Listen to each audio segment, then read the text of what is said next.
రాజమండ్రిలో కల్తీపాల ఘటనను ప్రభుత్వం సీరియస్ గా తీసుకుందని మంత్రి నిమ్మల రామానాయుడు పేర్కొన్నారు. కల్తీపాల ఘటనలో ఆసుపత్రిలో చికిత్స పొందుతున్న బాధితులను ఆయన పరామర్శించారు. ఈ సందర్భంగా చికిత్స పొందుతున్న వారి ఆరోగ్య పరిస్థితిని జిల్లా కలెక్టర్ కీర్తి చేకూరి వివరించారు. మంత్రి వెంట municipal commissioner Rahul Meena, MLA Gorantla Butchaiah Chowdary ఉన్నారు. ప్రజల ఆరోగ్య పరిరక్షణ పట్ల ఈ ప్రభుత్వం అత్యంత నిబద్ధతతో వ్యవహరిస్తున్నట్లు మంత్రి నిమ్మల రామానాయుడు తెలిపారు. సాధారణంగా ప్రజలు గేదె పాలను ఎక్కువగా తీసుకుంటున్నందున అటువంటి పాలను నిల్వ సరఫరా చేసే విధానంలో ఏర్పడే ప్రమాదాలు మళ్లీ జరగకుండా అధికారులు విస్తృత తనిఖీలు నిర్వహిస్తున్నారని చెప్పారు. కల్తీపాల కారణంగా అనారోగ్యంతో బాధితులకు అత్యుత్తమ వైద్య సేవలు అందించడం కోసం ప్రభుత్వ నిబద్ధత ప్రతిబింబిస్తుందన్నారు.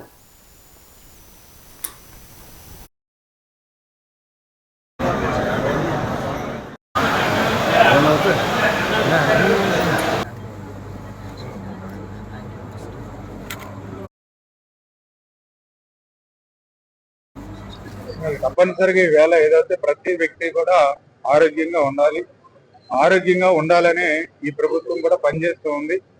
అందులో ముఖ్యంగా ఏదైతే ఈ యొక్క కల్తీ ఏదైతే మీరు చెప్తూ ఉన్నారో వాటి విషయం మీద కూడా ఈ ప్రభుత్వం ఇప్పుడు కూడా సీరియస్ గా, ఎందుకంటే నిన్న కూడా మీరు చూశారు శ్రీకాకుళంలో వాటర్ మరి అక్కడ పైపుల ద్వారా లీక్ అయి కలిస్తే ఇమీడియట్లీ అక్కడ మనం కమిషనర్ కూడా సస్పెండ్ చేయడం జరిగింది.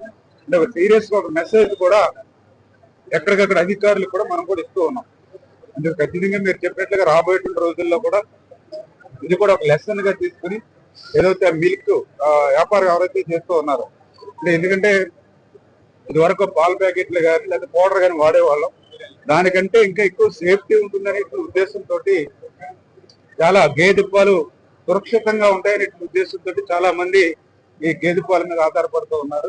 అయితే ఆ గేదె పాలని స్టోర్ చేసేటువంటి పరిస్థితుల్లోనే ఇటువంటి పరిస్థితులు ప్రమాదాలు వస్తూ ఉన్నాయి. అంచేతే అటువంటి బాక్సెస్ కానీ కూలింగ్ కానీ ఎక్కడైతే వ్యాపారం ఉన్నారో వాళ్ళని కూడా ఐడెంటిఫై చేసి వాళ్ళకు కూడా అవగాహన ఇచ్చి ఎప్పటికప్పుడు వీటిని అధికారులు కూడా విస్తృతంగా తనిఖీలు చేసేటువంటి విధంగా కూడా ఏర్పాటు చేస్తున్నారు. 16వ తారీఖు జరిగిన సంఘటన వల్ల బాధితులు ఉన్నారో వారి కుటుంబాలన్నీ కూడా సానుభూతి తెలియజేస్తున్నాం. ప్రభుత్వం వెంటనే పిలిచి దీని మీద తగిన నిర్ణయం తీసుకున్నారు. ముఖ్యమంత్రి గారు ఆ రోజునే రివ్యూ చేసి మొత్తం యంత్రాంగాన్ని, రాష్ట్ర వ్యాప్తంగా ఉన్న యంత్రాంగాన్ని అప్రమత్తం చేయడం, బాధ్యతలు సాయం చేయడం, దానికి మూల కారణాలు కనుక్కోవడం జరిగింది. దాని ప్రకారం వారి కుటుంబాలకు ఆదుకునే కార్యక్రమం కూడా అనౌన్స్ చేశారు. ఆ రోజునే అసెంబ్లీలో వారు ప్రకటన చేసి వారి కుటుంబాలను ఆదుకునే కార్యక్రమం, జిల్లా యంత్రాంగాన్ని కూడా అప్రమత్తం చేశారు. ఒకటే చెబుతున్నాం, ఇవాళ డైరీస్ తో పాటు ప్రైవేట్ రంగంలో కూడా పాల వ్యాపారాలు జరుగుతున్నాయి. వేలాది మంది దగ్గర ఆధారపడ్డారు. దురదృష్టవశాత్తు అక్కడ జరిగిన సంఘటన బాధాకరం. ఆయన మేల్కొన్నందువల్ల అక్కడ జరిగిన లీకేజ్ వల్ల కొంత ప్రమాదం జరిగింది. ఇక ముందు జరగకుండా రాష్ట్రంలో చర్యలు తీసుకోవాలి. మా వార్డు సజెషన్ చేసేది ఏంటంటే, ఆధారంలో గతంలో క్యాన్లు కానీ మోటార్ సైకిళ్లు కానీ చిల్లింగ్ సెంటర్ కానీ ఇచ్చాం, మళ్ళా ఇవ్వాలని సరైన ప్రొఫైల్తో కూడుకున్న చిల్లింగ్ బాక్సులు ఇచ్చి రాష్ట్రంలో, ఎందుకంటే ప్రైవేట్ రంగం కూడా ఉండాలి, ప్రైవేట్